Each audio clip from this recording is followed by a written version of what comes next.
Bienvenidos.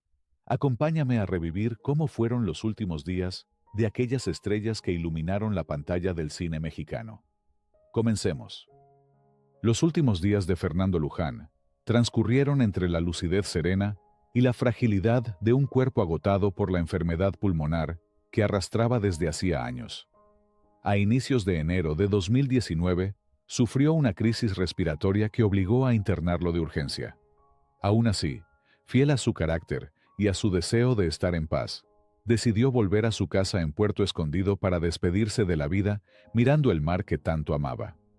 El 11 de enero, a los 79 años, la complicación respiratoria y una neumonía terminó por apagar su voz, rodeado del afecto de los suyos.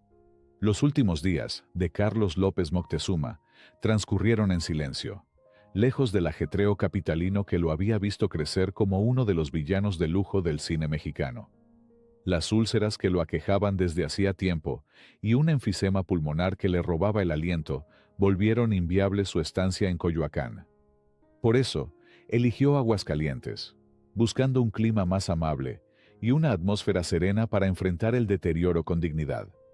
Allí, acompañado por los suyos y fiel a su carácter reservado, el 14 de julio de 1980, a los 70 años, un infarto puso punto final a su vida. Quedó la estela de su voz grave, su mirada implacable y una filmografía que todavía impone respeto. Los últimos años del actor y productor Abel Salazar transcurrieron en un retiro silencioso, marcado por el avance implacable del Alzheimer, enfermedad que lentamente lo fue apartando del cine, del teatro y del recuerdo del público que tanto lo admiró. Hacia mediados de los años 80, cuando los síntomas comenzaron a intensificarse, decidió alejarse por completo de la vida artística y refugiarse en su casa de Cuernavaca, rodeado de su familia y del verde sosiego de su jardín. Allí, entre días de lucidez y olvidos, transitó una etapa serena pero dolorosa, en la que su mente se desvanecía poco a poco mientras su legado seguía intacto en las pantallas. El 21 de octubre de 1995, a los 78 años, Abel Salazar falleció en su hogar debido a una insuficiencia respiratoria derivada de las complicaciones de la enfermedad. Los últimos días de Mario Moreno Cantinflas estuvieron envueltos en una profunda discreción.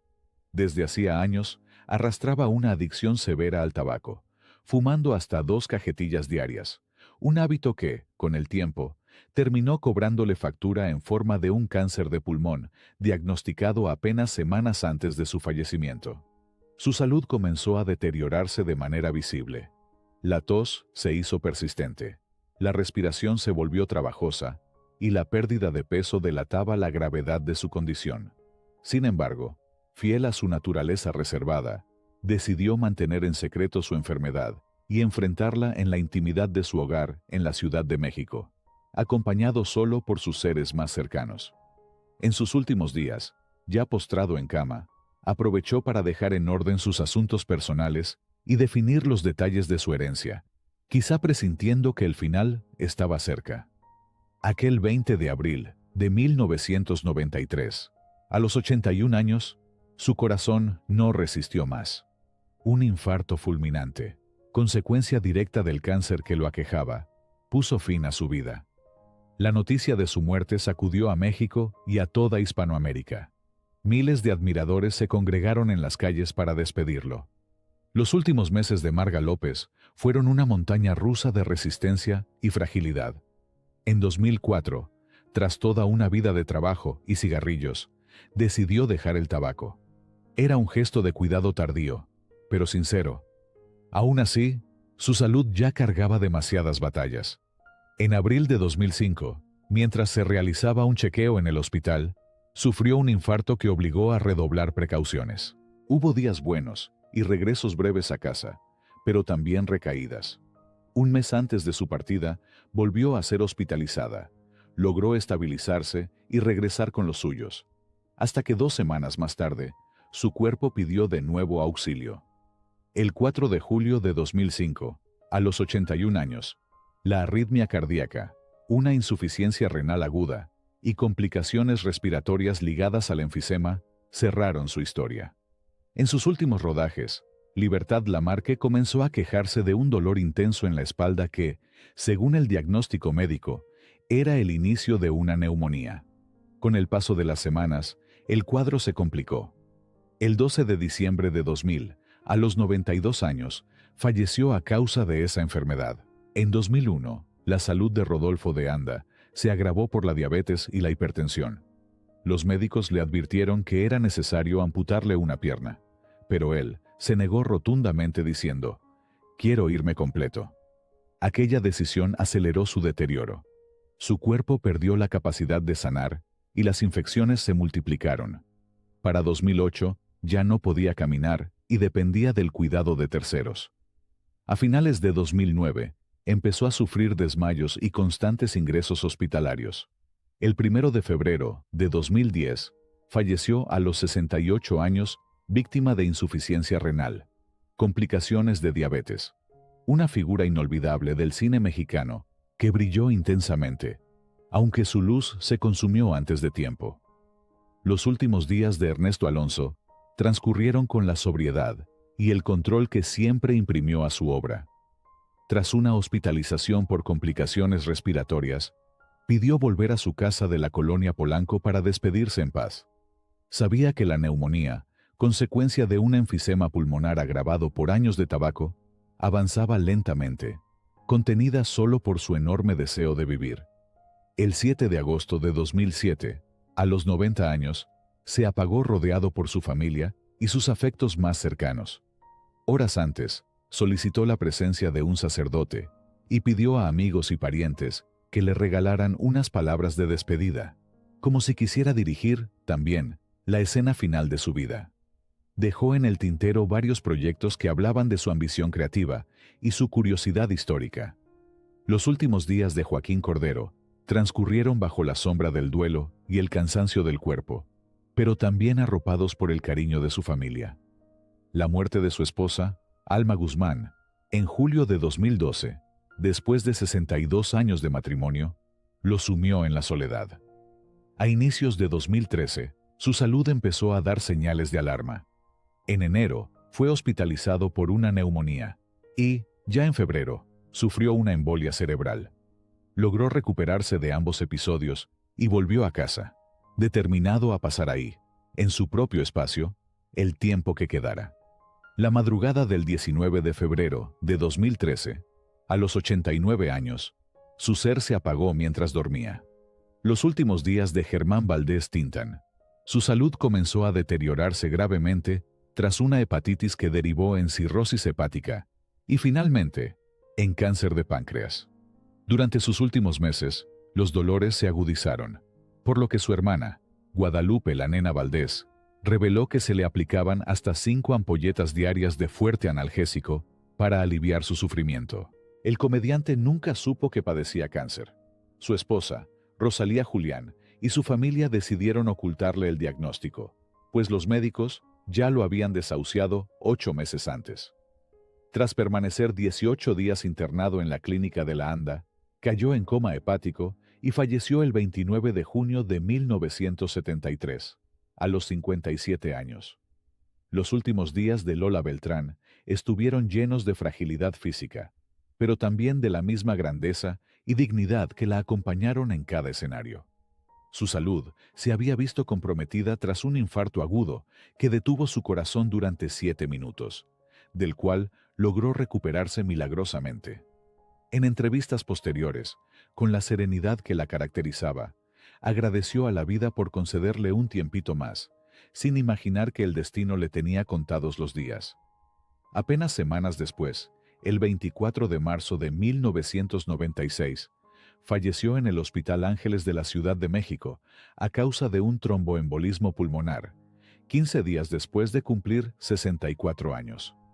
Los últimos años de David Silva, uno de los grandes galanes del cine mexicano, estuvieron atravesados por la adversidad y el desgaste físico que trajo consigo la diabetes. En 1971, sufrió un accidente automovilístico que lesionó su pierna izquierda, la cual fue amputada y desde entonces se desplazó en silla de ruedas. Aún así, continuó trabajando, pero la enfermedad avanzó sin concesiones. En septiembre de 1976 fue nuevamente hospitalizado y se le practicó la amputación de la pierna derecha. Las complicaciones posoperatorias y la propia diabetes precipitaron el final. David Silva falleció en la Ciudad de México el 21 de septiembre de 1976, a los 58 años. Los últimos días de Jorge Negrete estuvieron marcados por la entereza con la que enfrentó el deterioro de una cirrosis hepática originada en una hepatitis mal atendida en su juventud. Aún con la salud minada, se mantuvo activo y orgulloso, fiel a su imagen de charro elegante que no se dobla. En noviembre de 1953, viajó a Los Ángeles para presenciar la pelea de Raúl el Ratón Macías. Allí, en plena euforia deportiva, una hemorragia gastroesofágica provocada por la ruptura de una várice lo sorprendió sin aviso. Fue trasladado de urgencia al Hospital Cedars of Lebanon, donde permaneció varios días en coma. Despertó solo para despedirse de su esposa y familiares queridos, cerrando los ojos para siempre el 5 de diciembre de 1953. Sus restos fueron repatriados a México, donde recibió un merecido homenaje y un funeral multitudinario. Los últimos días de Luis Aguilar, el entrañable Gallo Giro, transcurrieron con la serenidad de quien ya ha dado todo en escena. Arrastraba algunos achaques cardíacos que se habían hecho más frecuentes en los meses previos, pero mantenía el temple y la discreción de siempre. La madrugada del 24 de octubre de 1997, en la Ciudad de México y a los 79 años, su corazón se detuvo en silencio. Un infarto lo sorprendió mientras dormía, una despedida apacible que sus cercanos recuerdan como fiel a su carácter. Los últimos días de María Félix, según el testimonio de su heredero y asistente personal, Luis Martínez de Anda, la actriz se encontraba aparentemente bien de salud y con su habitual lucidez. La noche del 7 de abril de 2002 fue tranquila. Después de cenar, se despidió con un sencillo «Buenas noches, hasta mañana». Nadie imaginaba que esa sería su última frase. A la mañana siguiente, al no responder al intercomunicador, Martínez de Anda y el personal de servicio intentaron acceder a su habitación, finalmente entrando por una ventana que daba al jardín. La encontraron dormida, con el rostro sereno, como si se hubiera marchado en medio de un sueño apacible. Tenía 88 años recién cumplidos. Su muerte fue atribuida a un infarto fulminante. Los últimos días de Ninón Sevilla, la reina indiscutible del cine de rumberas, estuvieron marcados por la fragilidad física, aunque hasta el final conservó la dignidad y la fuerza que la caracterizaban. A finales de diciembre de 2014, fue internada en un hospital público de la Ciudad de México debido a una neumonía que inicialmente pareció controlada, pero que pronto se complicó. Los médicos informaron que su estado era estable. Sin embargo, con el paso de los días, la infección debilitó su corazón y sus pulmones. La madrugada del 1 de enero de 2015, su cuerpo no resistió más y falleció a los 93 años, víctima de un paro cardíaco. En todo momento, estuvo acompañada por su hijo, el músico Genaro Lozano, y por sus seres más cercanos, quienes confirmaron su deceso y pidieron respeto ante la partida de una figura tan querida. Los últimos días de Sara García, la entrañable abuelita de México, reflejaron la fragilidad de una mujer que, aún en la adversidad, mantuvo la serenidad y la dulzura que la hicieron inmortal en la pantalla. Días antes de su muerte, sufrió una caída en las escaleras de su casa, que le provocó una fractura de cadera. Fue internada en el Centro Médico Nacional de la Ciudad de México, donde permaneció bajo observación. Aunque en un principio mostró mejoría, su estado se complicó cuando contrajo una neumonía durante su convalecencia. La infección se agravó rápidamente, afectando su respiración y su corazón. El 21 de noviembre de 1980, a los 85 años, Sara García falleció a causa de un paro respiratorio. Su partida dejó una profunda tristeza en todo México, pues su figura representaba la ternura, el consejo y la fortaleza del alma mexicana.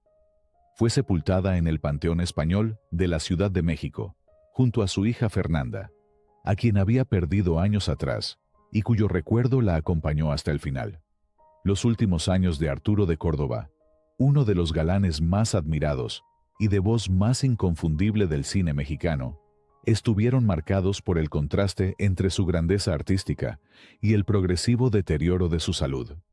En 1967, sufrió una embolia cerebral que cambió por completo su vida, dejándole una parálisis en el lado izquierdo del cuerpo.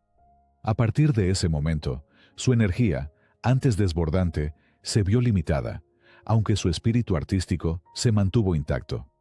A pesar de su condición, continuó trabajando en el cine con admirable entereza. En el terreno personal, vivía una historia de amor con la actriz Marga López, con quien mantuvo una relación estable desde 1964 hasta su fallecimiento. Diversas versiones afirman que murió en sus brazos el 3 de noviembre de 1973, a los 65 años, víctima de un paro cardiorrespiratorio en la Ciudad de México. Los últimos días de Fernando Soto, mejor conocido como Mantequilla, estuvieron envueltos en una mezcla de enfermedad, nostalgia y desamparo. Un final tan humano como conmovedor para uno de los grandes cómicos del cine mexicano. A pesar de haber sido una de las figuras más queridas y constantes de la época de oro, con más de 200 películas en su trayectoria, la vida no le ofreció una vejez cómoda. En sus últimos años, padeció de diabetes, enfermedad que fue minando su salud lentamente hasta dejarlo postrado y debilitado. Esta condición le impidió seguir trabajando, y sus recursos económicos se agotaron. Quienes lo conocieron, contaron que vivió sin lujos, con el mismo espíritu sencillo que lo caracterizaba en la pantalla. Sus amigos más cercanos, conscientes de su precaria situación, llegaron a organizar comidas y eventos para ayudarlo económicamente. Pero el actor, generoso y despreocupado, jamás mostró interés por guardar dinero ni prever el futuro. En sus últimos meses, su salud se agravó al punto de perder la vista. El 11 de mayo de 1980, a los 69 años, Fernando Soto falleció a causa de un coma diabético, cerrando así una vida dedicada al arte y a hacer reír a los demás.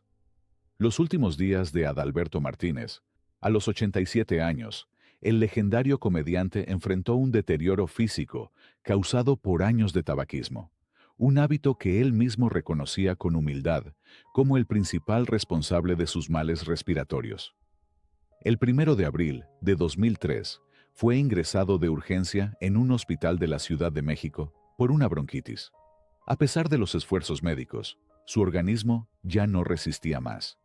Temía sufrir un paro respiratorio, pero finalmente fue un paro cardíaco el que detuvo su inconfundible energía la noche del 4 de abril de 2003.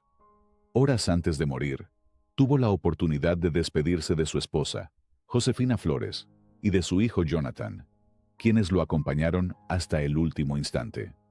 Los últimos días de Silvia Pinal transcurrieron entre la fragilidad física y el amor incondicional de su familia. A sus 94 años, su salud ya se encontraba debilitada, y en noviembre de 2024 sufrió un nuevo y definitivo quebranto. El 21 de ese mes, fue ingresada al Hospital de la Ciudad de México tras presentar un episodio de hipotermia en su residencia. Los médicos lograron estabilizarla, pero poco después, su estado se complicó a raíz de una infección urinaria que derivó en una fuerte infección bacteriana generalizada. Con el paso de los días, su organismo comenzó a resentirse, experimentando alteraciones en el ritmo cardíaco y una presión arterial peligrosamente baja, por lo que fue trasladada a la unidad de cuidados intensivos. Aunque en un principio se habló de una posible recuperación, los reportes médicos fueron volviéndose más reservados, hasta confirmar que su cuerpo no respondía a los tratamientos. En medio de la incertidumbre, su familia se reunió a su alrededor. A las 5:25 de la tarde del 28 de noviembre de 2024, el corazón de Silvia Pinal dejó de latir.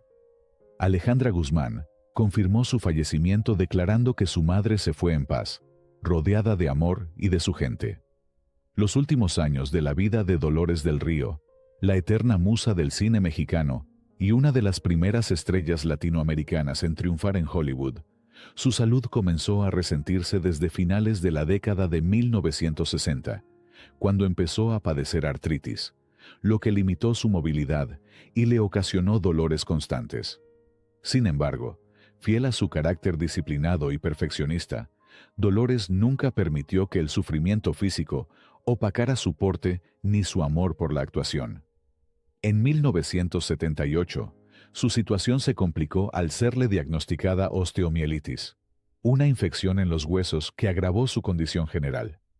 Durante 1982, su salud fue decayendo paulatinamente. Aún así, seguía mostrando interés por la vida artística y mantenía correspondencia con viejos amigos y admiradores. En 1983, ya muy debilitada, fue trasladada a su residencia en Newport Beach, California, donde pasó sus últimos meses acompañada de su esposo, el escenógrafo estadounidense Louis Riley, el 11 de abril de 1983. Dolores del Río falleció serenamente en su hogar a los 77 años, a consecuencia de una insuficiencia hepática derivada de la hepatitis.